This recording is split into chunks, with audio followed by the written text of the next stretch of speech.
Stage మీద judges ముందు perform చేస్తున్నప్పుడు ఫస్ట్ పంచ్ పేలకపోతే ఇంకా అయిపోయింది, నీరు గారిపోతాం. బాగా చేయకపోతే నాగబాబు గారు రూమ్లోకి పిలిచి ఏంట్రా. కానీ రోజా గారు ఇప్పుడు పొలిటికల్ వైజ్గా చూసుకుంటే ఈమె యాటిట్యూడ్ కానీ వే ఆఫ్ టాకింగ్ కానీ కొంచెం నెగిటివిటీ ఉంటుంది కాబట్టి మీకు జబర్దస్త్కి వచ్చేసరికి మీ యొక్క ఈ న్యూస్లో కానీ రిపోర్ట్స్లో కానీ యూట్యూబ్లో కానీ కనిపించే ఫైర్ బ్రాండ్ రోజా గారు ఏదైతే ఉన్నారో ఆవిడ బయట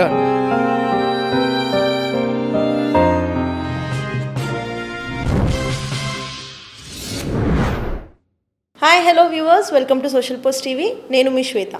సో ప్రతి ఒక్క లైఫ్లో మనం ఎన్నో అప్స్ అండ్ డౌన్స్ చూస్తాము. చాలా లో నుంచి ఎంతో కష్టపడి పైకి వస్తాము. And one fine day I will be the hero of my life అని ప్రతి ఒక్కరు అనుకుంటారు. బట్ కరెక్ట్గా ఆ స్టేట్మెంట్కి ఒక ఎగ్జాంపుల్గా నిలిచిన అదిరా అభి గారు మనతో పాటు ఉన్నారు. నమస్తే సార్. నమస్తే. జబర్దస్త్ ఆన్ సెట్స్లో మీకు రోజా గారు కానీ నాగబాబు గారు కానీ ఇటు మీ కొలీగ్స్ ఆర్ మీ friends Rashmi, Anasuya, Ram Prasad, hyper Aadi, getup Seenu, what not every one, మీ అందరి మధ్య ర్యాప్ ఎలా ఉంటుంది? అంటే అక్కడ ఇందాక మీరు మూవీలో చెప్పినట్టు సెట్లో కలిసాము, వర్క్ చేసుకున్నాము, వెళ్ళిపోయాము అలానే ఉంటుందా, లేకపోతే మంచి చిల్ వైబ్ ఏమైనా ఉంటుందా? చిల్ వైబే అండి. అంటే ఏదున్నా మళ్ళీ స్టేజ్ మీదకి ఎక్కినప్పుడు పర్ఫార్మెన్స్ చేసేటప్పుడు మాకు దడ ఒకటి ఉంటుంది. స్టేజ్ మీద జడ్జెస్ ముందు పర్ఫామ్ చేస్తున్నప్పుడు ఫస్ట్ పంచ్ పేలకపోతే ఇంకా అయిపోయింది, నీరు గారిపోతాం. అది చూసే వాళ్ళకి చాలా ఈజీగా అనిపిస్తుంది. జబర్దస్త్లో ఏందిలే వాళ్ళు 4 పంచులు వేస్తే అయిపోయింది స్కిట్ అనుకుంటారు. కానీ ఒక 10 కెమెరాస్ పెట్టుకొని ఫుల్ లైట్స్లో అందరూ కూర్చొని ఎదురుగా చూస్తున్నప్పుడు మనం నవ్విస్తామని ఒక ఛాలెంజ్ చేసి వస్తాం కదా.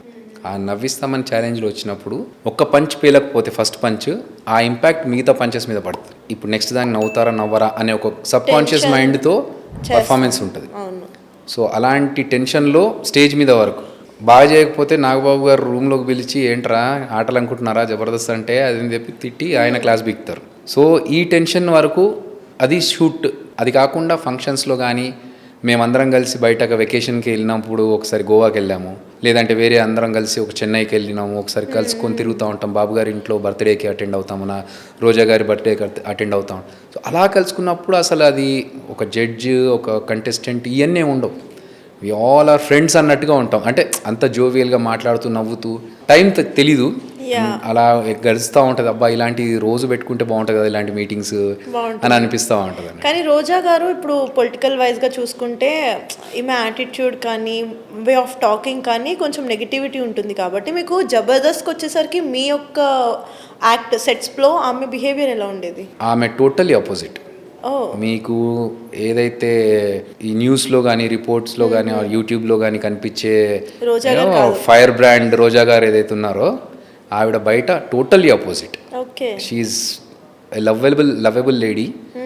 మీకు ఎంత కంఫర్టబుల్గా మాట్లాడతారంటే మేము ఒకసారి సిచ్యువేషన్ చెప్తాను. ఒక ఫంక్షన్కి వెళ్ళినప్పుడు అక్కడ పెద్ద పెద్ద ఆఫీసర్స్, హై డిగ్నిటరీస్ వాళ్ళందరూ వచ్చి మాట్లాడుతూ ఉన్నారు. ఇక్కడ మా జబర్దస్త్ బ్యాచ్ ఉంది, వాళ్ళందరికీ హాయ్ చెప్పి మాట్లాడేసి మాతో వచ్చి కూర్చొని మాతో స్పెండ్ చేస్తారు టైం. సో అంటే అక్కడ పొలిటీషియన్స్, పెద్ద పెద్ద అఫీషియల్స్ అందరు ఉన్నా కూడా మాకు ఇచ్చిన వారు ప్రిఫరెన్స్ అక్కడ. So that is the bond we share. ఎవరికైనా టక్కున మా పంచప్రసాద్కి ఆరోగ్యం బాగాలేదు, మ్యామ్ హెల్ప్ కావాలి అంటే ఒకసారి వేరే ఇంకొక ఫ్రెండ్ జీవన్కి ఏదో హెల్త్ ఇష్యూస్ వస్తే మేము అందరం కలిసి మేము చూసుకొని హాస్పిటల్ ట్రీట్మెంట్ అంతా చేయిస్తే ఆవిడ అలిగారు, నన్ను అడగరు ఒక్క మాట, నేను ఇచ్చేదాన్ని కదా అంటే. కాదు మ్యామ్, మీరు ఎంతమందికి చేస్తూ ఉన్నారు, 100 మందికి చేస్తూ ఉంటారు, మీరు మీ కాన్స్టిట్యుయెన్సీలో కూడా హెల్ప్ అడుగుతారు కదా చాలామంది, ఇది ఒక బర్డెన్ ఎందుకు అంటే మన ఫ్యామిలీ అయితే బర్డెనా నాకు, నన్ను అడిగితే నేను ఏమైనా సపోర్ట్ చేసేదాన్ని కదా, నాకు తెలిసిన సాయం చేసేదాన్ని కదా. లేదమ్మా అలా కాదు, దట్స్ వాట్. అంటే people know her in a different, వేరే సైడ్లో చూశారు కానీ ఈ ఇంకొక సైడ్ ఆవిడ షీఈ్ అసలు totally different. She mingles with us like you know classmates లాగా, ఒక ఫ్రెండ్ లాగా ఉంటారు. ఏదున్నా సరదాగా నవ్వుకుంటూ, అసలు పాలిటిక్స్ గురించి మాట్లాడరు మేము కూర్చొని మాట్లాడుతున్నప్పుడు అయితే. Super. And same goes with Nagababu గారు. ఆయన అందరినీ కూర్చోబెట్టుకొని హ్యాపీగా లైఫ్ గురించి మాట్లాడుతూ, అరే ఒక 60 years తర్వాత మీరు ఒక బకెట్ లిస్ట్ రాసుకోవాలరా, then only you will feel that okay we have life to lead, లేదంటే అయిపోయింది ఇంకా జీవితం అనిపిస్తుంది అని చెప్పి. So both are like very motivating, right. So బయటగా దట్స్ హౌ దే ఆర్. చూసే వాళ్ళకి ఏంటంటే పొలిటికల్గా వీళ్ళు ఇలా వాళ్ళు అలా అనుకుంటారు కానీ ఆబ్వియస్లీ. బయట పర్సనాలిటీస్ వేరు. Okay. So coming to your life, మీ లైఫ్లో జరిగిన ఒక వర్స్ట్ థింగ్ ఏంటి, ఒక గుడ్ థింగ్ ఏంటి, ఏమైనా చెప్పగలరా? Kind of rapid fire question అనుకోండి ఇది. వర్స్ట్ థింగ్, గుడ్ థింగ్ అంటే I already told you, working for Chiranjeevi గారి షో అండ్ రాజమౌళి గారితో బాహుబలి. వర్స్ట్ థింగ్ అంటే ఒక సినిమా చేశాను, మధ్యలోంచి పారిపోయి వచ్చాను నేను. ఏంటది, పారిపోయి వచ్చారా? పారిపోయి వచ్చాను నేను. ఒక సినిమా కోసం అని నన్ను లీడ్గా పెట్టుకొని స్టార్ట్ చేశారు.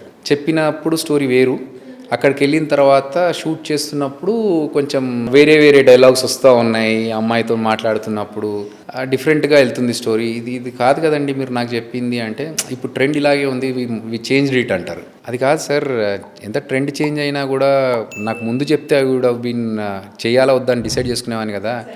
మీరు నాకు ఇక్కడికి వచ్చిన తర్వాత అంటే లేదు అది ఇది చిన్న ఆర్గ్యుమెంట్ అయింది. ఓకే, అయితే నేను ప్రొడ్యూసర్ గారితో ఒకసారి మాట్లాడి, ఎందుకంటే మనం మధ్యలో వచ్చేస్తున్నామంటే ఆయనకు లాస్ అవ్వద్దు. So if you are changing I will work, otherwise I have to quit, decision తీసుకోండి అని చెప్పి ప్రొడ్యూసర్కి ఒక చాయిస్ ఇచ్చి వాళ్ళతో మాట్లాడుకొని I quit. Okay okay, you quit. పారిపోయి వచ్చారు అంటే ఐ థాట్ పారిపోయి రావడం ఏంటి? పారిపోవడం అంటే ఐ లెఫ్ట్ ద ఫిల్మ్, ఎందుకంటే బికాస్ ఆఫ్ దీస్ రీజన్స్.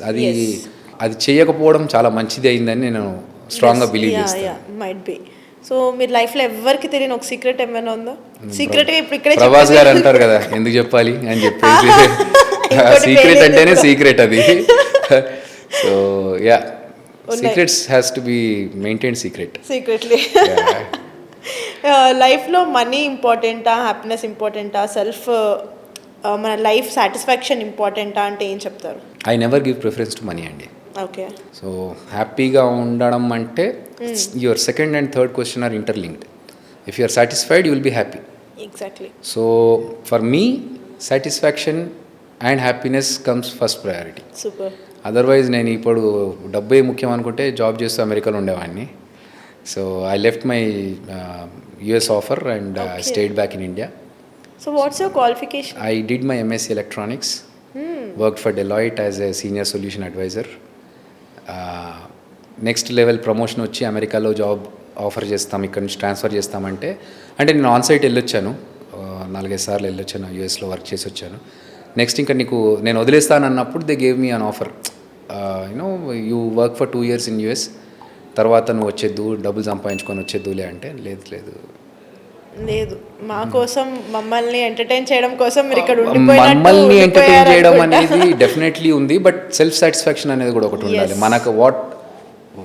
నాకు దేంట్లో హ్యాపీనెస్ ఉంది, నాకు డబ్బులు ముఖ్యమా సాటిస్ఫాక్షన్ ముఖ్యమా అంటే I give preference to satisfaction.